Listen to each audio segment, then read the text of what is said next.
don't beat the heat, beat the competition. Here I would mean that, don't be reactive, always be proactive. मतलब crisis में कभी आप मत पड़ें, आप हमेशा फैसिलिटी की तरफ ध्यान दें, फैसिलिटी मैनेजमेंट करें, क्राइसिस मैनेजमेंट ना करें। अभी जैसे समर्स आ रहे हैं, ठीक है, अभी प्राइमरीली दो चीज़ें हैं जिस पे हम लोग बहुत ध्यान देना चाहते हैं, देना चाहिए, बट हम नहीं दे पाते हैं। पहला एसी, दूसरा इलेक्ट्रिकल।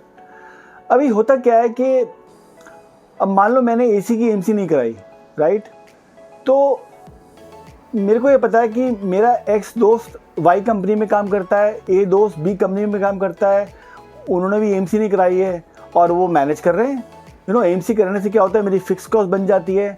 अगर मेरे पास लेट से मेरी सारी ब्रांच ऑफिस में टोटली 1000 टन एसी है या 2000 टन एसी है, 100 ब्रांचेज में, तो मुझे एक्स अमाउंट से मल्टीप्लाई करूँगा तो मुझे लाखों करोड़ों में एमसी का पैसा देना पड़ेगा। जबकि मैं क्या करता हूँ कि जब भी प्रॉब्लम आती है मैं किसी लोकल वेंडर को पकड़ता हूँ और उससे मैं एसी ठीक करा लेता हूँ। तो ये हमारा रिएक्टिव अप्रोच है, ठीक है।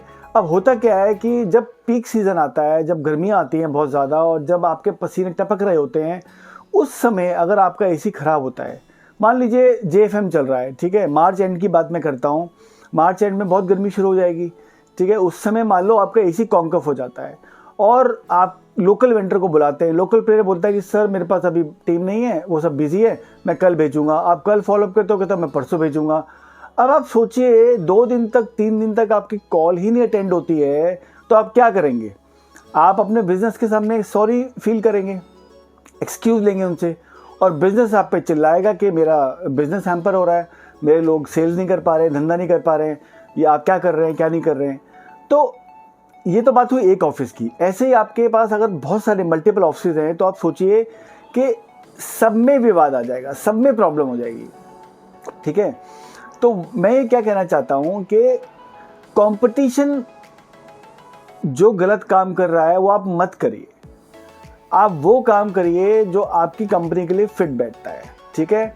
और सही काम क्या है कि अपने एसी के लिए एक राइट एएमसी पार्टनर ढूंढना और उसको एएमसी देना और उसकी टीएटी डिफाइन करना, टर्न अराउंड टाइम, कि अगर कॉल अटेंड करनी है तो इतने देर में करनी है और कॉल रिजॉल्व करनी है इतनी देर में करनी है, और साथ में पेनल्टी मैट्रिक्स ऐड करिए, ठीक है।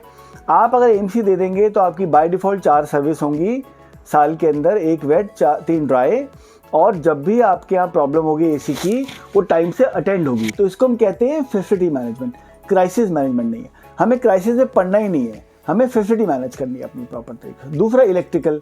अब इलेक्ट्रिकल में क्या होता है कि इलेक्ट्रिकल की सर्विसिंग आपने पैनल की कराई नहीं और आपके इलेक्ट्रिकल में प्रॉब्लम आनी शुरू हो गई, ठीक है। कभी आपका शॉर्ट सर्किट हो रहा है, कभी आपका लाइट्स ऑफ हो रही है बिकॉज आपके वायर्स अंडररेटेड हैं। आपने ध्यान ही नहीं दिया कि over a period of time, पिछले साल में, 2 साल में, 3 साल में आपकी ब्रांच की, आपके ऑफिस की ऑक्यूपेंसी भाई बढ़ गई है। पहले आपके ऑफिस में मान लो अगर 100 लोग बैठते थे, आज 140 लोग बैठे हैं। पहले आपका कनेक्टेड लोड 40 किलोवाट था, आज आपका कनेक्टेड लोड 55 किलोवाट है, क्योंकि आपने 5-6 टन एसी बढ़ा दिया, आपके पास 40 कंप्यूटर, 40 लैपटॉप एक्स्ट्रा आ गए, ठीक है, आपके पास 2 प्रिंटर एक्स्ट्रा आ गए, पेंट्री के अंदर टी कॉफ़ी मशीन एक्स्ट्रा आ गई। तो लोड तो बढ़ रहा है ना, और साथ में सामने ह्यूमन लोड है विच इज़ हीट लोड। तो ओवरऑल हीट लोड आपका बढ़ गया और आपने उसके हिसाब से अपनी वायर्स को अपग्रेड नहीं किया, अपने पैनल्स को सर्विसिंग नहीं कराया टाइम से। तो अल्टीमेटली होगा क्या? होगा कि जब पीक समर्स आएंगी तो आपकी इलेक्ट्रिसिटी में प्रॉब्लम आएगी और बार बार वो कॉन्क ऑफ होगी, बार बार शॉर्ट सर्किट होंगे, बार बार वो डाउन होगी ब्रांच आपकी, ऑफिस आपका, and people will not feel working over there.